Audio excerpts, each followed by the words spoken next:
Oke, kita masuk ke pembahasan berikutnya.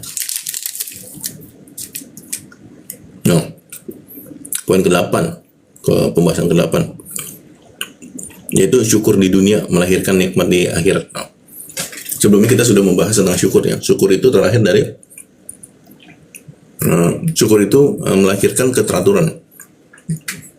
Keteraturan itu melahirkan ketaatan. Taat ini yang disebut ibadah.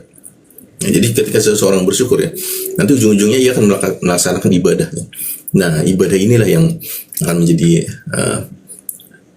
nikmat ya dari syukur, maka akan melahirkan nikmat di akhir. Pembahasannya ada 5 poin ya.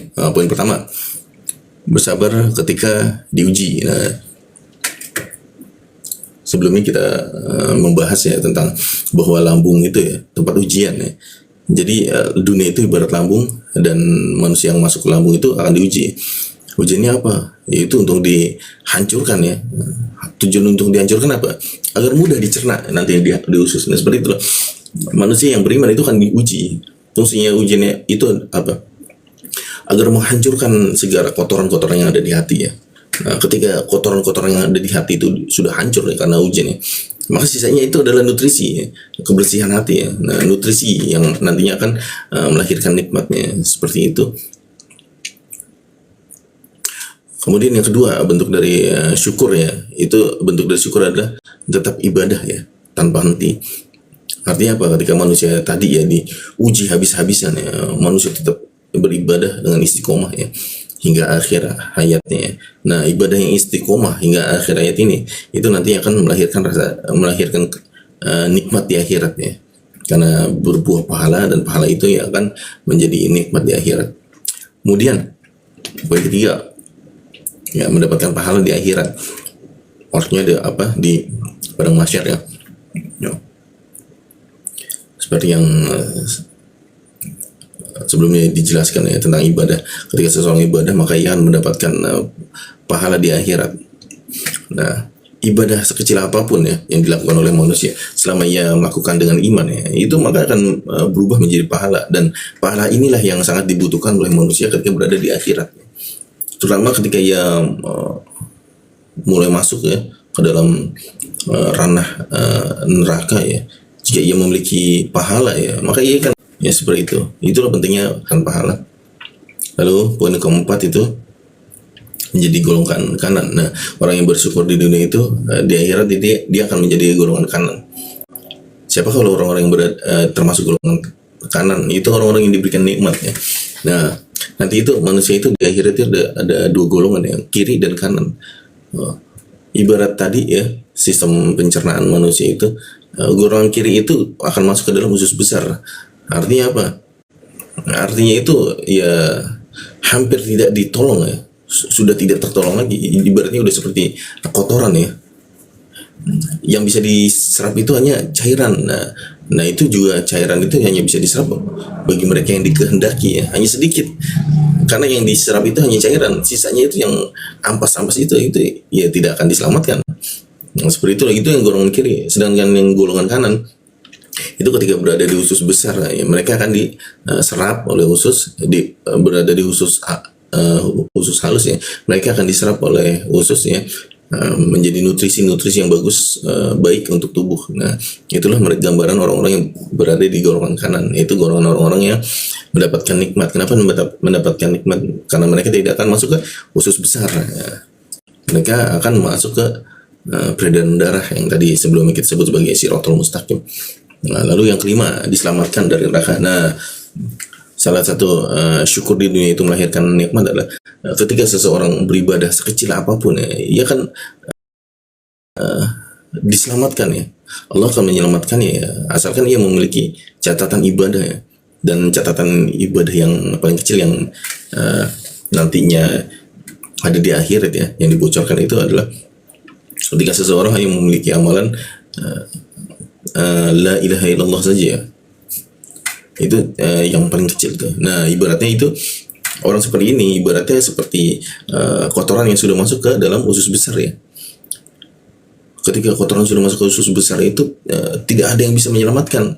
Kecuali apa? Ya, kecuali jika ia memiliki iman barang walaupun sedikit ya. Nah, iman itu gambaran seperti cairan. Nah, jadi orang-orang yang bisa diselamatkan di akhirat ya, di neraka, di usus besar, itu hanya mereka yang memiliki iman. Nah, iman ini ya diibaratkan sebagai cairan. Nah, jadi kandungan kotoran ya yang masih memiliki cairan itu yang akan diselamatkan. Nah, ibaratnya adalah manusia yang memiliki sedikit sekali iman, ibadah ya, pahala, amal, itu nanti yang akan diselamatkan. Nah, penyelamatan ini yang kadang kita sebut dengan syafaat ya. Nah, seperti itu. Dan yang bisa menyelamatkan itu tidak hanya ada banyak faktor ya. Ada amalnya, ada manusia, ada malaikat, dan terakhir ada Allah sendiri yang akan menyelamatkan orang-orang yang tidak kekurangan dalam amalnya. Gitu ya. Kita masuk ke dalam pembahasan ke-9. Ibadah akan memudahkan seorang dalam siratal mustaqim, jalan yang lurus. Oke, kita masuk ke poin pertamanya. Poin pertamanya adalah amal mengantarkan manusia. Itu apa tuh?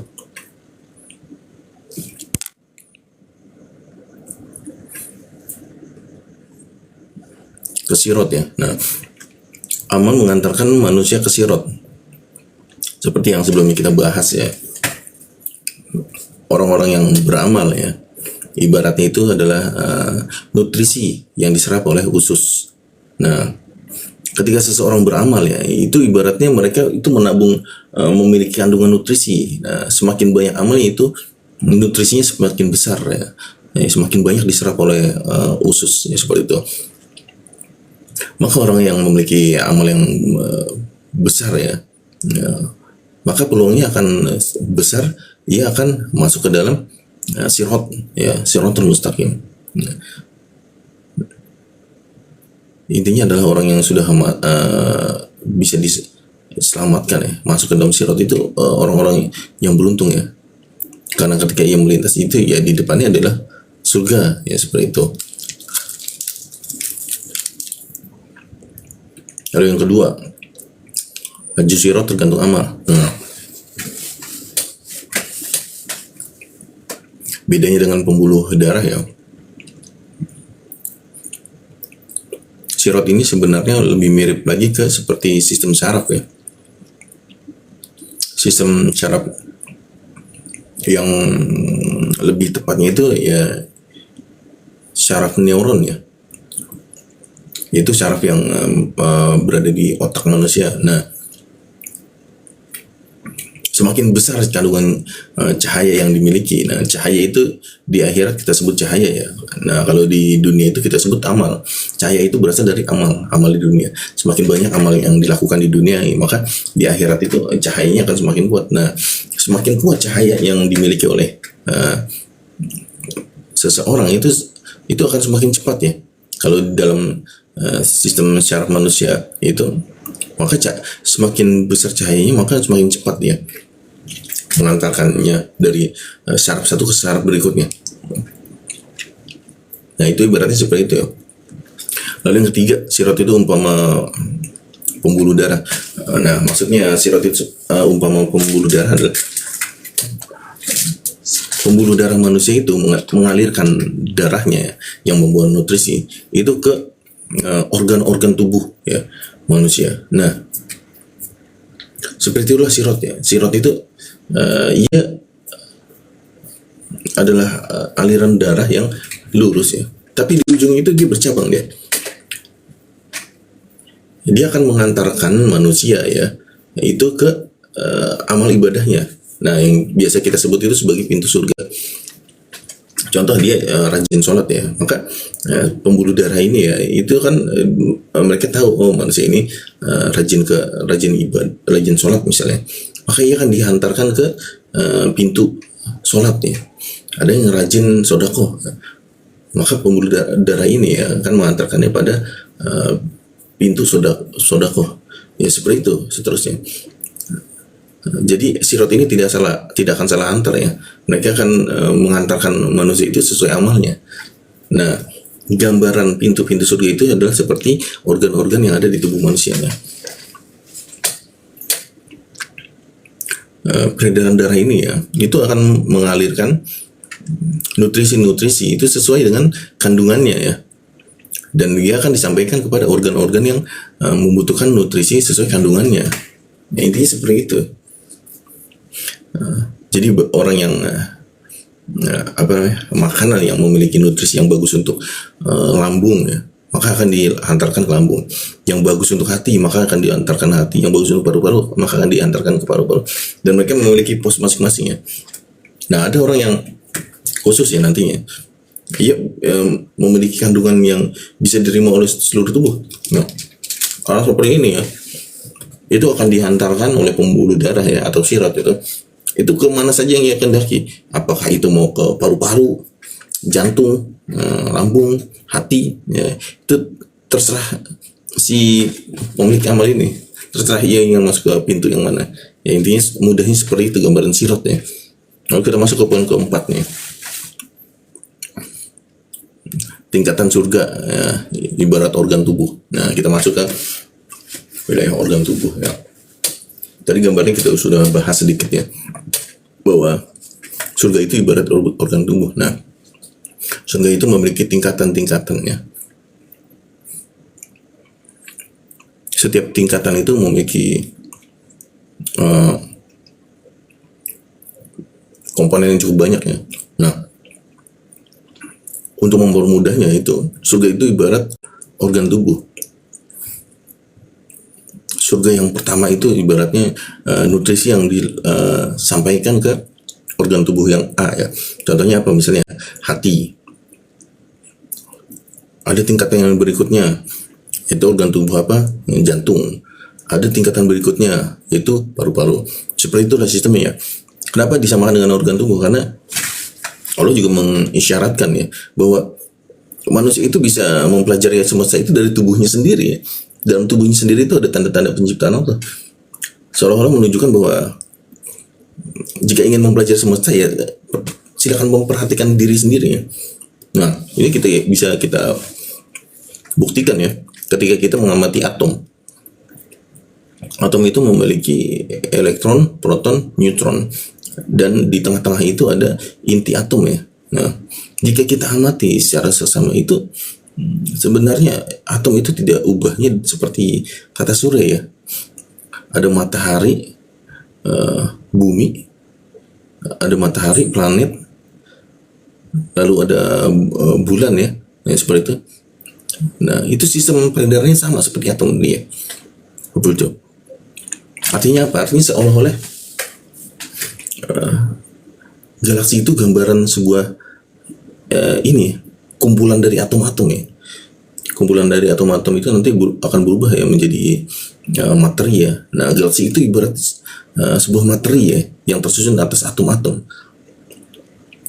Ya, seperti itu. Artinya jika kita menganalogikan seperti itu ya, maka ada kemungkinan besar ya, itu jika kita kaji lebih dalam ya, manusia itu tinggal di sisi atom ya, yang sangat kecil ya. Maka ibaratnya manusia itu seperti daki di tubuh sendiri ya. Nah, sedangkan surga ya, untuk memahami surga itu, ranah surga itu, yaitu ibarat ya kita memikirkan tubuh kita sendiri. Ya, seperti inilah sistem tingkatan yang ada di surga, kurang lebih ya. Sistemnya seperti ini, tidak ada perbedaan ya, ada perbedaan tapi banyak kesamaan. Intinya adalah seperti itu ya. Ibaratnya seperti kera dan manusia ya. Nah, kera dan manusia itu ada perbedaan ya, tapi lebih banyak kesamaannya ya, seperti itu. Atau seperti kucing dan harimau ya. Kucing dan harimau itu ada perbedaan tapi lebih banyak persamaannya. Ya, kurang lebih seperti itu. Intinya ya, kenapa kita analogikan tingkatan surga dengan organ-organ manusia ya, karena memang lebih mudah ya, karena memang dunia ini diciptakan oleh Allah ya, tubuh manusia ini diciptakan oleh Allah agar manusia itu mampu merenungi ya seperti itulah kurang lebih gambaran surga ya, agar manusia mampu merenungi, membayangkan, menganalisa, dan akhirnya paham ya, oh surga kurang lebih seperti ini bentuknya. Oke, kita masuk ke poin kelima,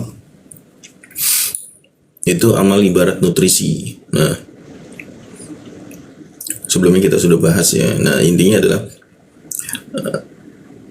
amal manusia itu akan mengantarkan manusia itu sesuai jenis nutrisi yang dibutuhkan oleh tubuh. Contoh manusia yang suka beramal ya, ibarat daging ya misalnya, maka ia akan masuk ke organ yang membutuhkan nutrisi dari kandungan daging.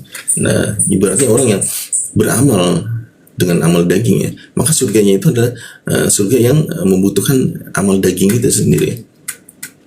Atau misalnya manusia beramal dengan telur ya, amal telur, maka ia akan masuk ke dalam organ yang membutuhkan telur ya, seperti itu. Jadi setiap manusia ya itu akan masuk ke dalam surga berdasarkan amalnya.